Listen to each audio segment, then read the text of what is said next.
Então, o livro do profeta Isaías, capítulo 55.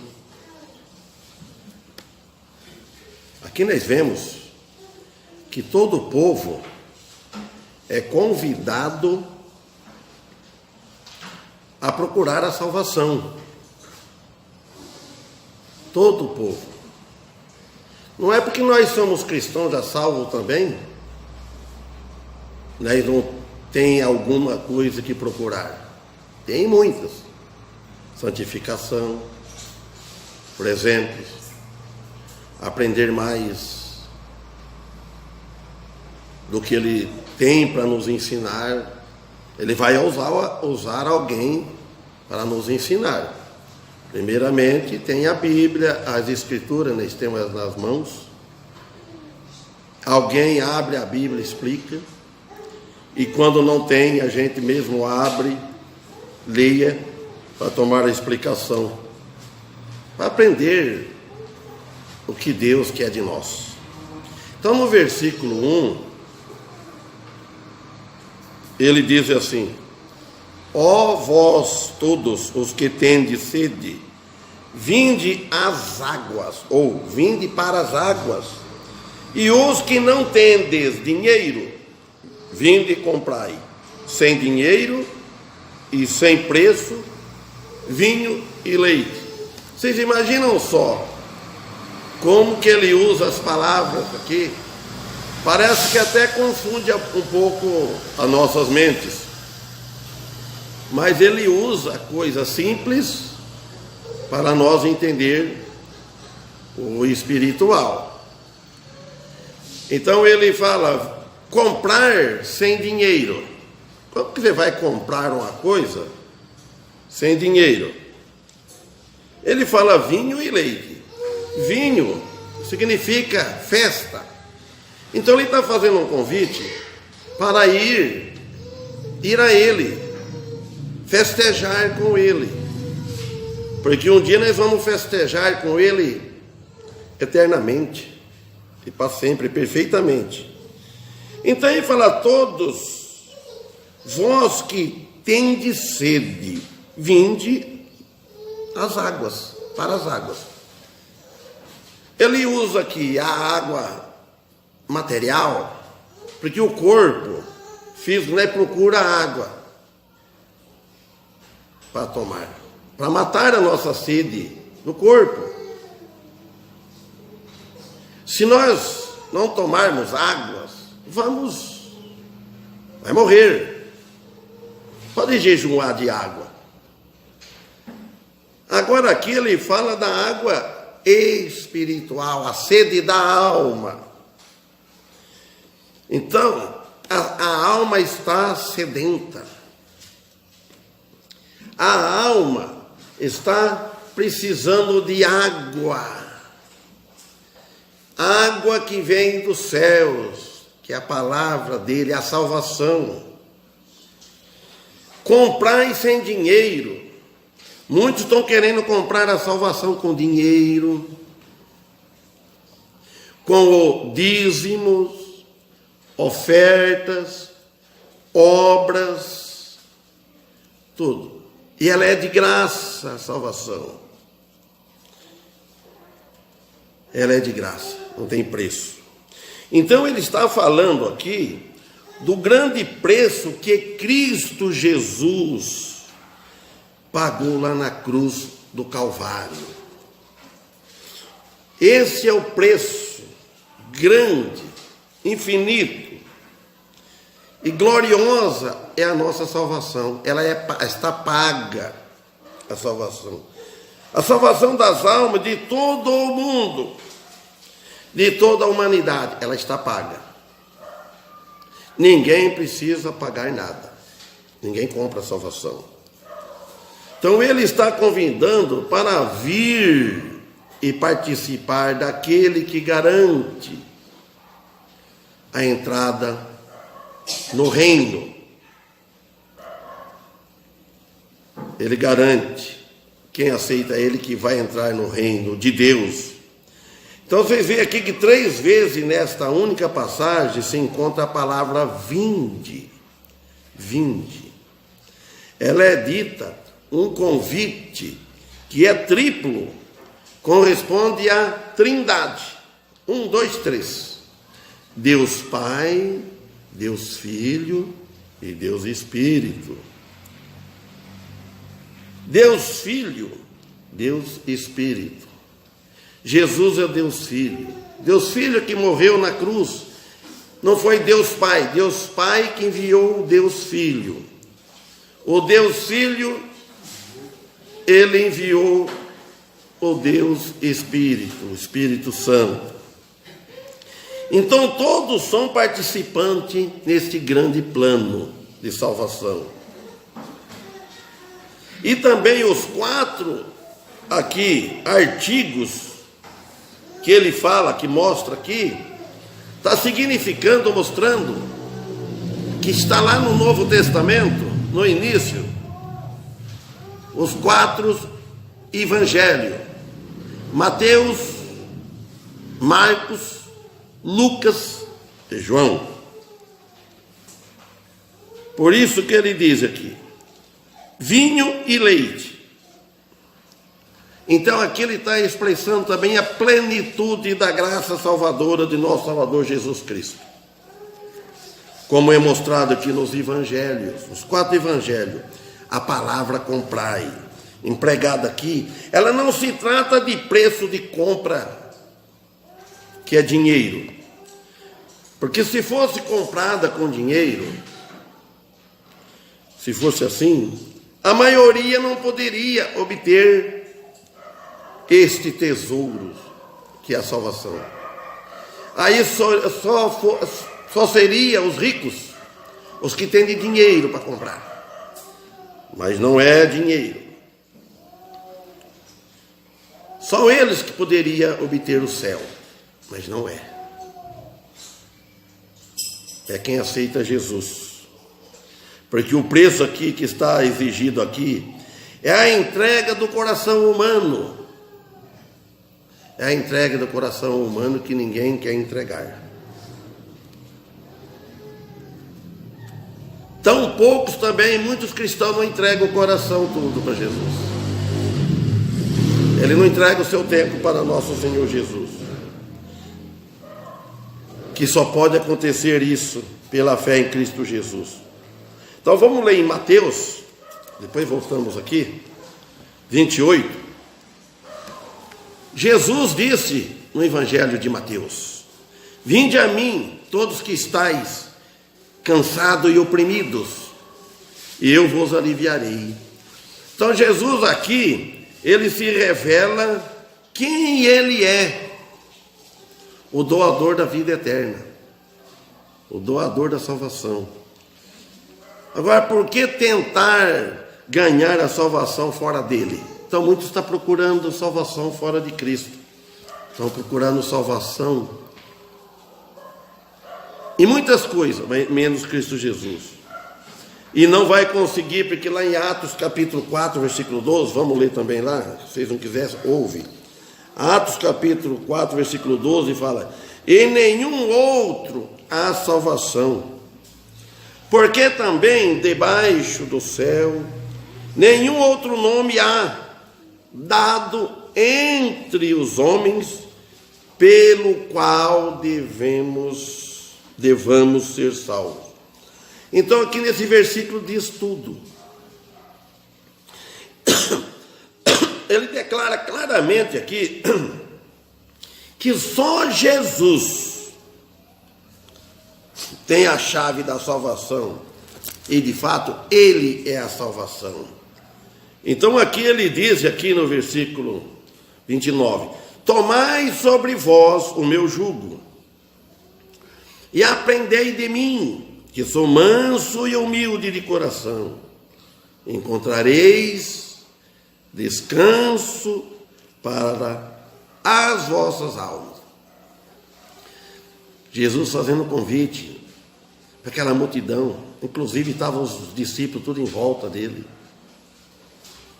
Olha, bons irmãos, nunca estar sozinho. Jesus estava, primeiro ficavam os discípulos aos pés dele. E nós hoje, o pastor nunca deve estar sozinho. Deve estar, ele é um discípulo de Cristo, ele é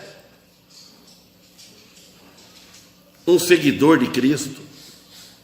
E os irmãos é os discípulos de Cristo. Deve tudo estar junto para servir o nosso Senhor Jesus Cristo.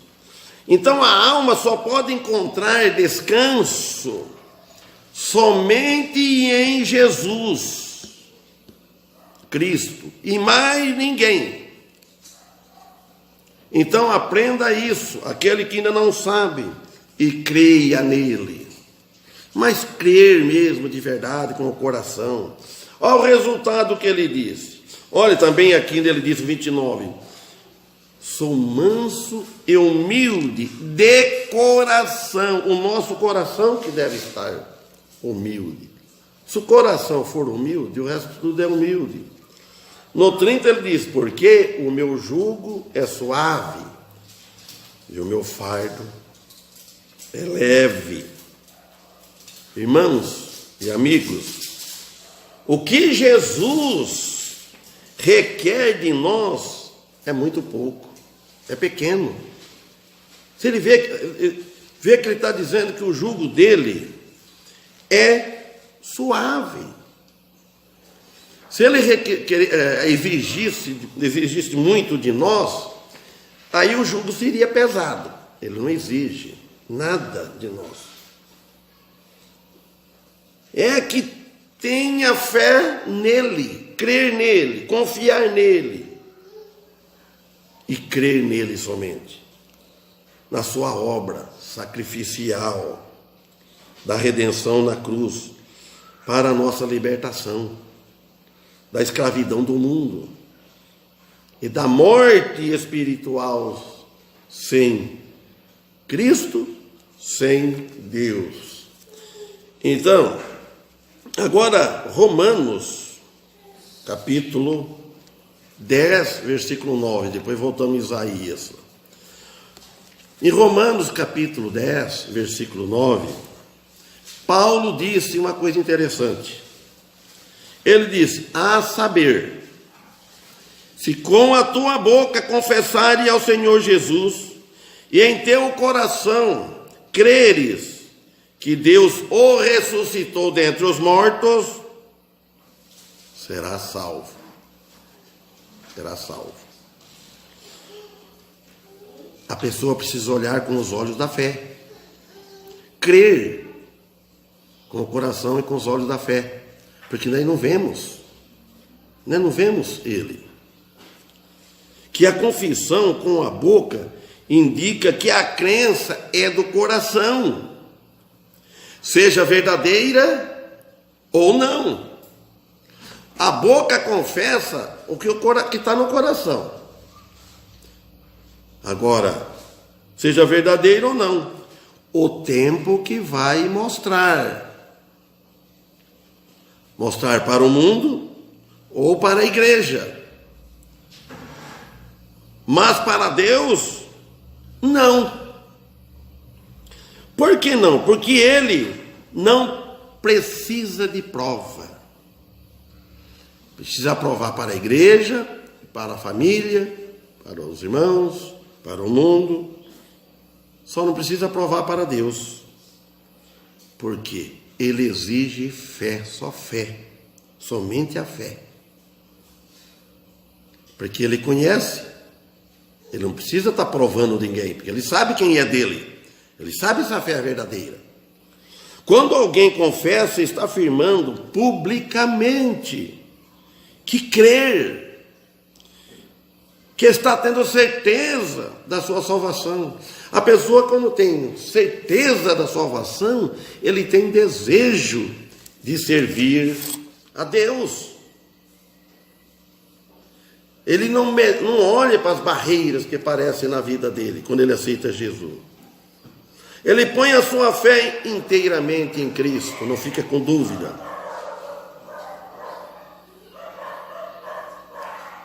Ele fala publicamente, notifica publicamente, para a igreja primeiro, e para todos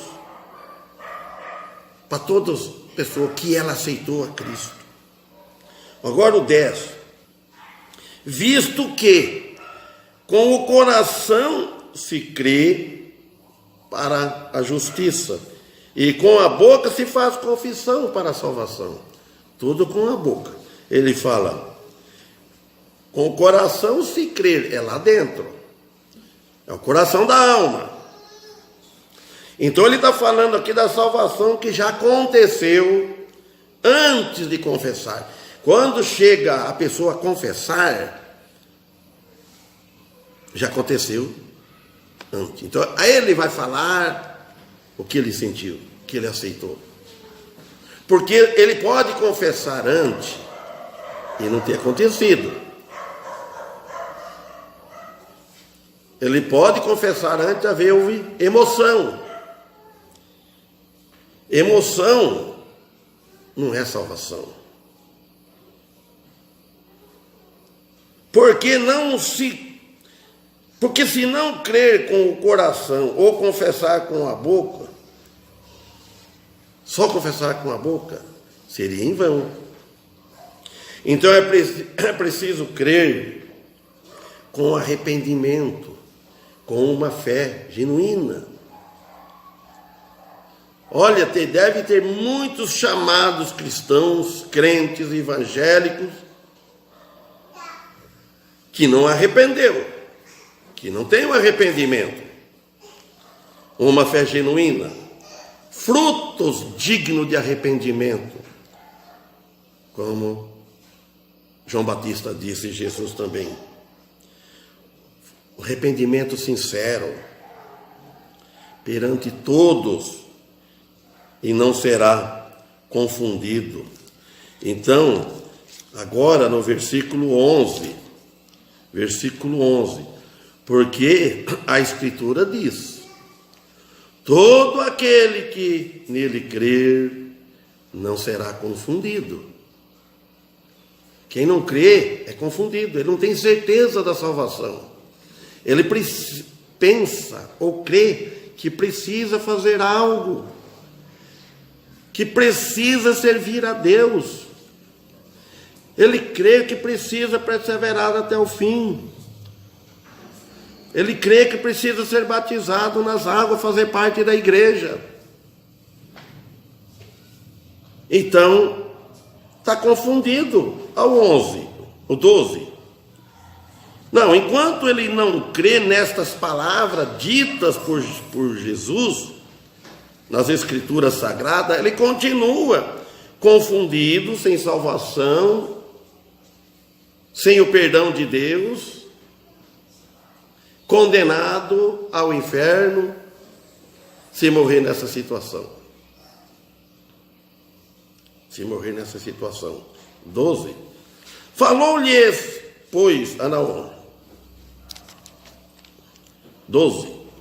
Portanto, não há diferença entre judeu e grego, porque um mesmo é o Senhor de todos, rico para com todos os que invocam. Ele é rico para com todos. Ele diz, não há diferença entre raça, nem classe social, nem mais entendido, nem mais rico, nem mais pobre, nem mais bonito ou menos bonito. Como meu sogro sempre falava, não tem mulher feia e não tem homem feio. Quando você pensa que não, estão casados. Então não tem. Então não tem raça, não tem cor, não tem. Porque todos são pecadores, condenados à morte. Abre um parênteses. Só não é quem aceitou Cristo, fecha o parênteses. Só quem estiver dentro de Jesus, Jesus dentro dele.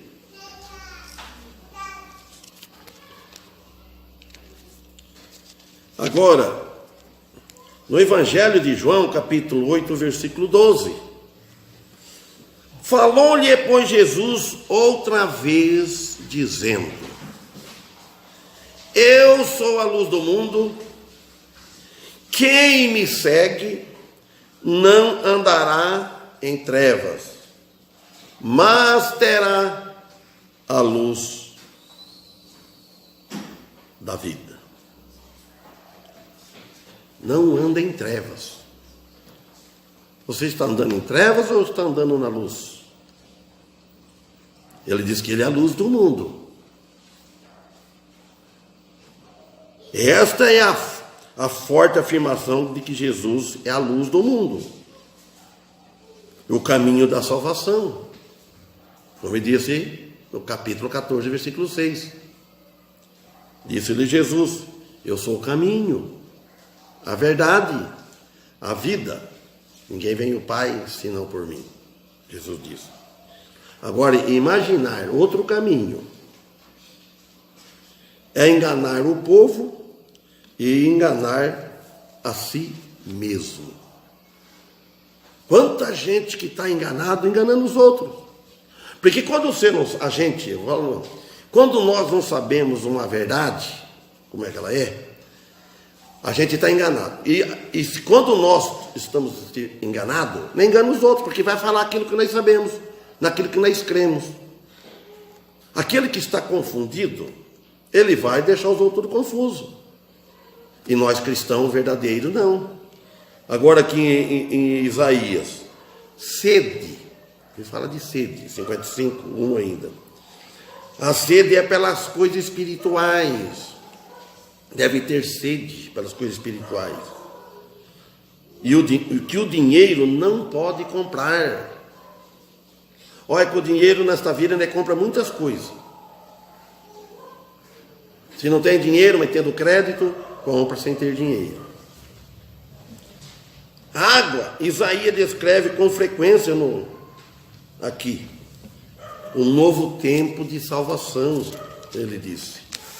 Quer dizer que o reino de Deus e as suas bênçãos divinas, em termos de água, abundância, sem fim. A salvação é sem fim. A salvação, ela é eterna.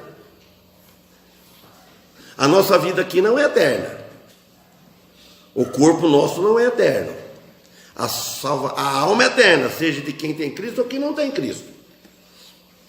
Por quê? Quem tem Cristo, ele vai para o céu, a alma dele, no momento que ele morre. O corpo não vai para o céu, ele vai para a terra. Ele veio do pó e vai voltar para o pó. Mas só que, na vinda de Jesus, a primeira vinda, Jesus veio para salvar, buscar o que havia sido perdido. Na segunda vinda, ele vem buscar os salvos. Ele vem buscar nós completo, a nossa alma e espírito vem com ele. Agora, o ímpio não. Ele não vai com Jesus. A salvação é um presente gratuito para qualquer que deseja. Quem deseja a salvação a Jesus Cristo. Quem deseja entrar nesse reino, que nós começamos a fazer parte desde já, porque nós temos paz, o nosso nome está lá. Nós já fazemos parte, não completo. O Espírito Santo, ele é o penhor da nossa salvação. Jesus, ele comprou, para ele provar, irmãos, provar para nós, ele enviou o Espírito Santo, quer dizer que é uma parcela adiantada, deu um sinal. O restante, né, vai ser no retorno dele. Aí pronto, tem a salvação completa. Por enquanto deu um penhor, por isso que nós não perdemos a salvação. É uma garantia que somos dele, que ele comprou e pagou com o sangue precioso. Por isso, olha, e por meio de Cristo, que é essa graça eterna, vinda dos céus. Ao 2, ele fala assim: por que gastar o dinheiro naquilo que não é pão?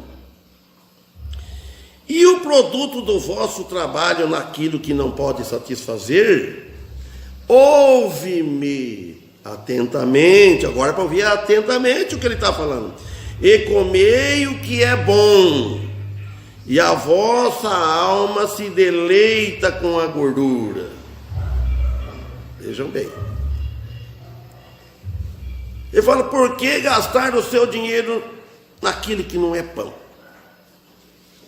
Se falar fisicamente, que ele está usando para a gente entender. Então a gente vai gastar o dinheiro em coisa que não é pão, que não sustenta fisicamente. Uma vez acontece, um dia desse, estudando numa casa de alguém, isso aqui, até usei. Um dia eu estava com o irmão Félix, indo para Bauru, morava aquele tempo aqui. Parou na rodoviária, uma mulher pediu, tem uma criança, pediu R$1 para ele.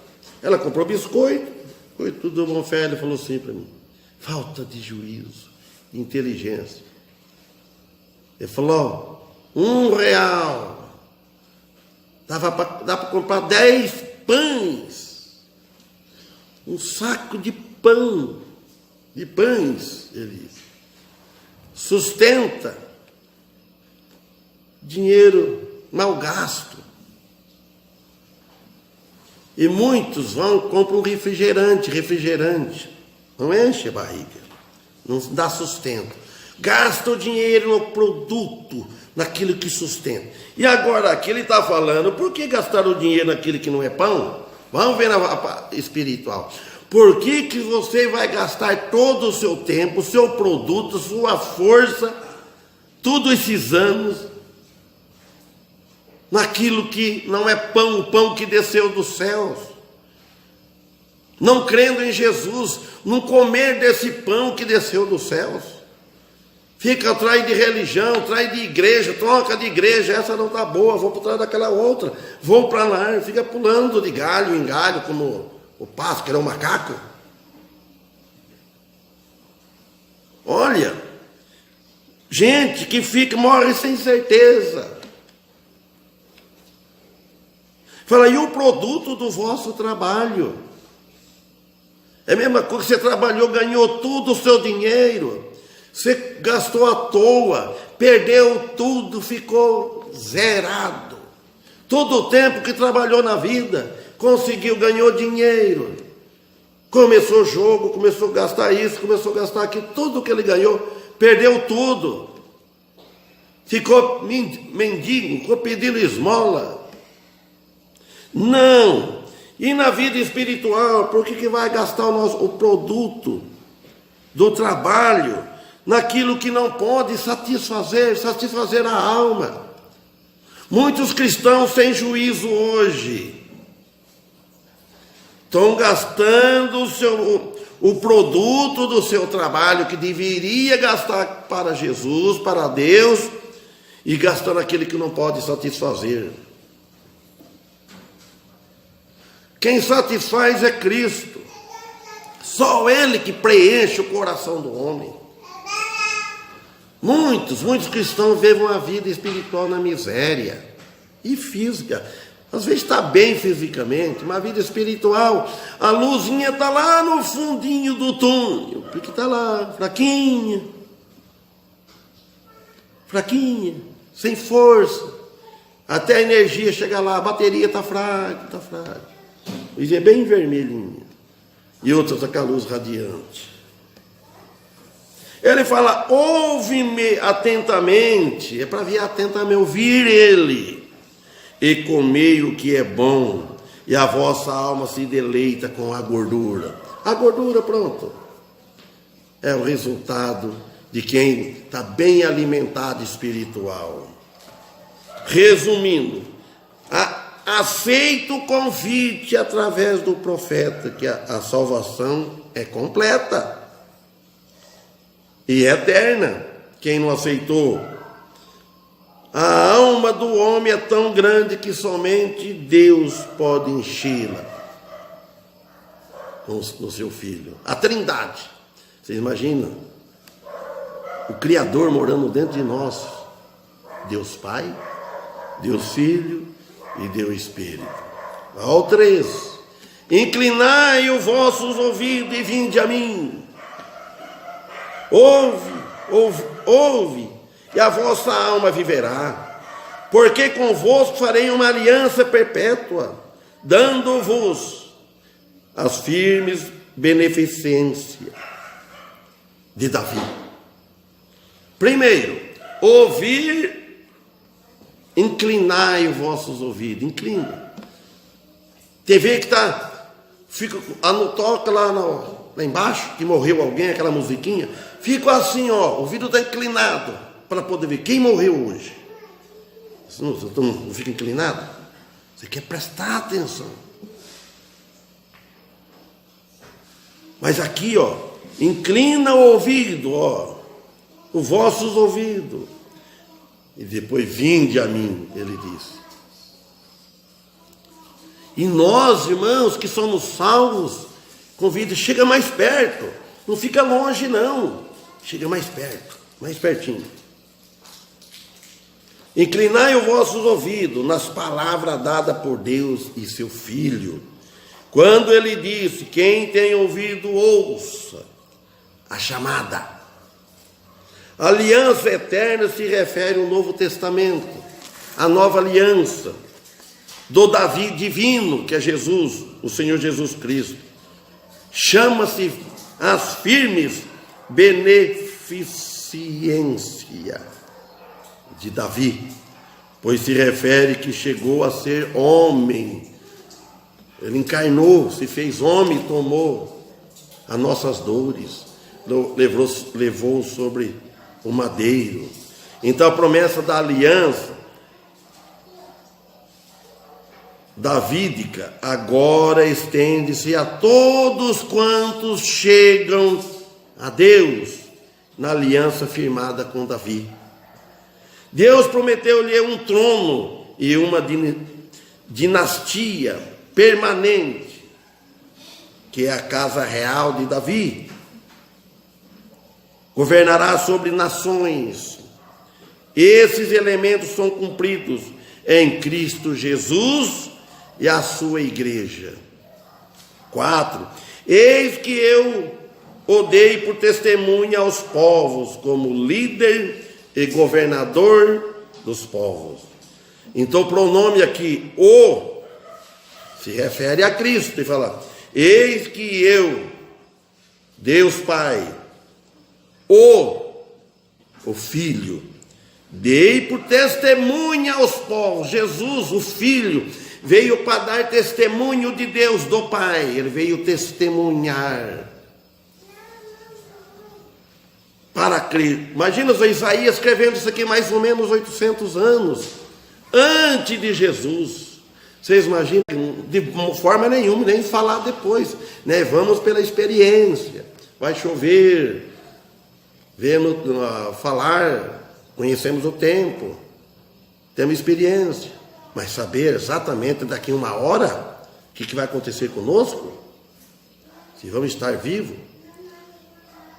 Como aquela irmã Genoefa, ia fazendo caminhada, sabe o que ela sabia? Ia até lá na altura, passou em frente da casa da mãe Jacira, viu ela passando, a última vez foi, e voltou, chegou no centro de saúde e morreu. A morte, Deus sabe, cada um, o dia de cada um. Então o pronome aqui é Jesus, o Filho. Ele somente é a testemunha para todos os povos. Se não crer nele, quando nós, a humanidade, não vamos falar nós, porque nós não cremos de outra maneira. Mas quando uma pessoa crê de outra maneira, ele não está crendo na testemunha de Cristo, chamando de Cristo mentiroso, não com palavras, quer dizer que precisa da testemunha nossa, precisa que nós fizemos força. Ele veio para dar testemunho da verdade. João 18:37, ele diz. Além disso, ele é o líder e comandante dos povos. Ele que vai na frente. Ele alimenta, ele guia o seu povo.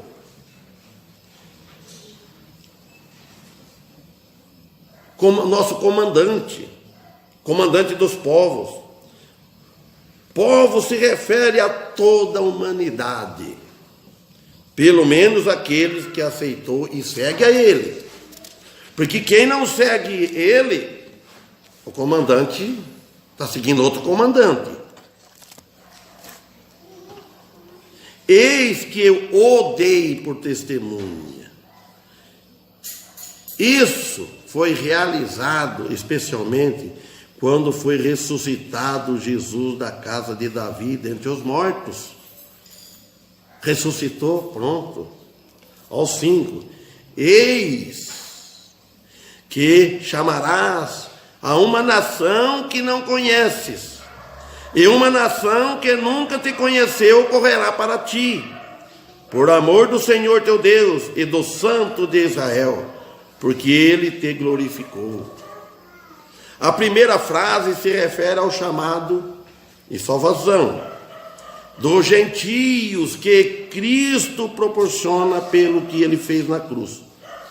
Mateus, o Evangelho diz, 21, 33, 34, João 10, 16. Ele fala, por amor do Senhor teu Deus. Refere-se Deus Pai do Messias. Deus deu a ele não somente para Israel, mas sim para toda a humanidade. Deus deu o Filho dele não somente para os judeus, mas para todos.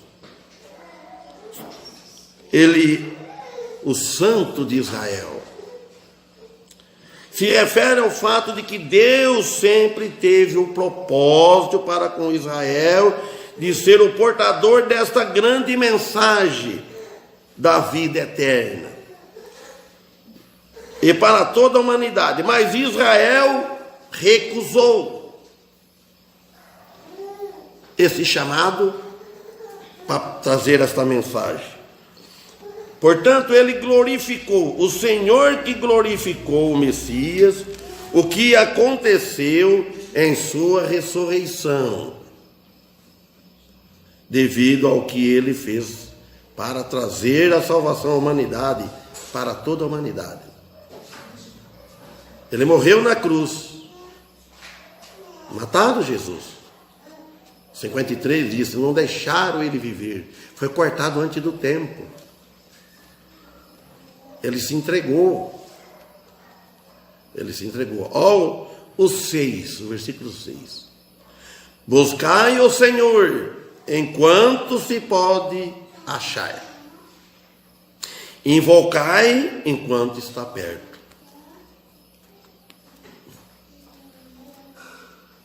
Muitos vão querer achar o Senhor, sabe quando? Não vai achar mais. Buscar enquanto se pode achar.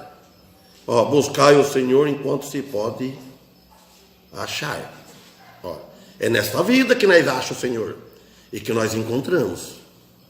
Ele fala, invocai enquanto está perto. Enquanto você está aqui neste mundo. Ele está perto de vós. Depois que morre, não tem mais oportunidade de invocar o nome dele. Todo deve procurar o Senhor sem demora,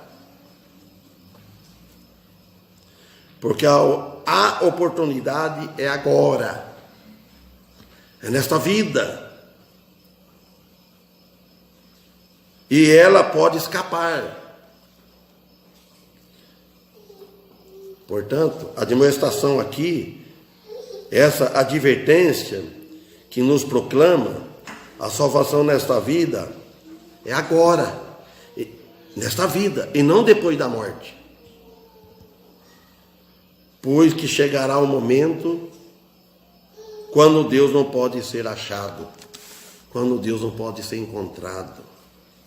Porque quando tinha oportunidade, não procurou pela salvação da alma. Meu amigo, pense muito bem na sua vida. Pense bem. Olha o 7, ele diz: deixa o ímpio o seu caminho, e o homem maligno os seus pensamentos, se converta ao Senhor, que se compadecerá dele. Torne para o nosso Deus, porque é grandioso em perdoar. Então ele está falando para os ímpios. Deixe o seu caminho. Não fique com saudade do caminho do era ímpio, não. Eu gosto na casa dos irmãos, converso bastante daquele tempo, coisas sadias, coisas boas daquele tempo. Mas a gente não era cristão, estava perdido, mas era um predestinado, como diz Romanos 8. Mas nós não podemos ter saudade do pecado, porque olha, homem maligno os seus pensamentos, larga, converta ao Senhor, a palavra converta. Se não converteu, converta, entrega ao Senhor uma promessa geral de perdão do pecado sobre a base do arrependimento, que foi prometido pelo Senhor desde o início, lá em Gênesis capítulo 4, versículo 4. Mas, na realidade, foi dado a Israel por meio de Salomão. Isso está em 2 Crônicas 7,14. A doutrina é principalmente pregada pelo profeta. A vontade de Deus é o perdão que seja multiplicado e que os homens aceitem e voltem para Ele em arrependimento e fé. Irmãos, quando nós estamos pregando por alguém, para alguém, nós estamos contribuindo. Nós somos embaixadores de Deus, nosso Senhor Jesus Cristo. Nós estamos aqui para pregar, ou com a boca ou com a vida. Se não tem muita facilidade de pregar com a boca, mas prega com o testemunho.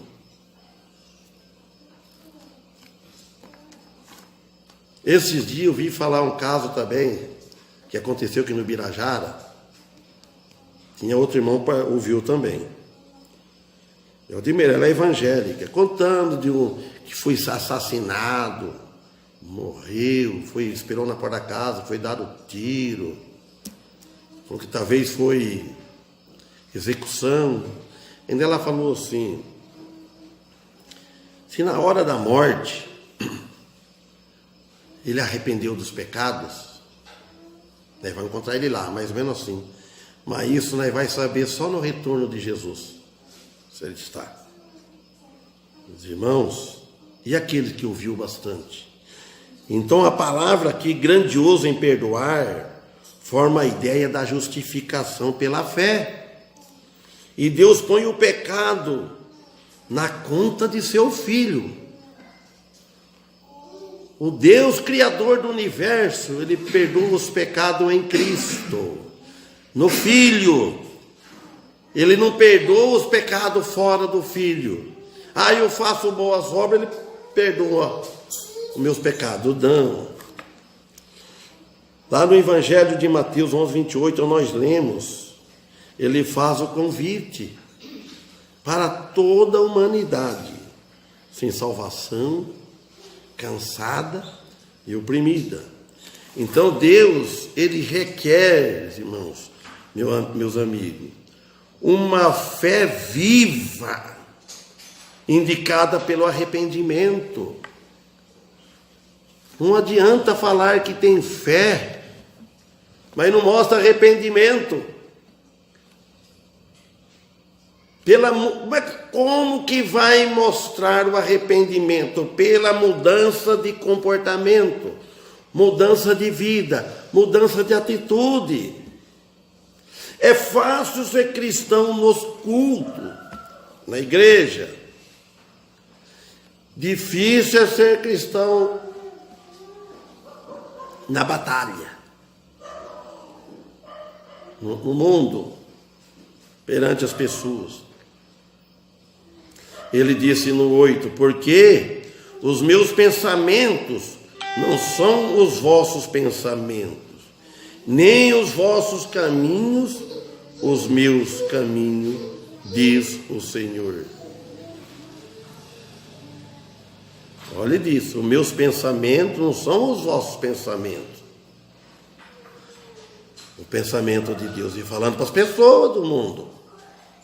Os pensamentos de Deus é os caminhos dele. Eles estão acima da nossa compreensão humana. O homem tem que tomar esta declaração pela fé, especialmente aos pensamentos de Deus, acerca da graça a graça que ultrapassam a imaginação humana. É para crer, não é querer entender. Olha o 9, para nós pararmos. Porque assim como os céus são mais altos do que a terra, assim são os meus caminhos mais altos do que os vossos caminhos, e os meus pensamentos mais altos do que os vossos pensamentos. Então, através da palavra de Deus, nos são dados alguns dos pensamentos e caminhos de Deus. Muitos poucos são os cristãos que realmente se aproveitem deste tesouro oculto da sabedoria. Muito pouco, irmãos. Então, fico com essas palavras. Ó vós todos, que tendes sede, vinde para as águas. E os que não têm dinheiro, vinde comprar sem dinheiro, sem preço, vinho e leite. Amém?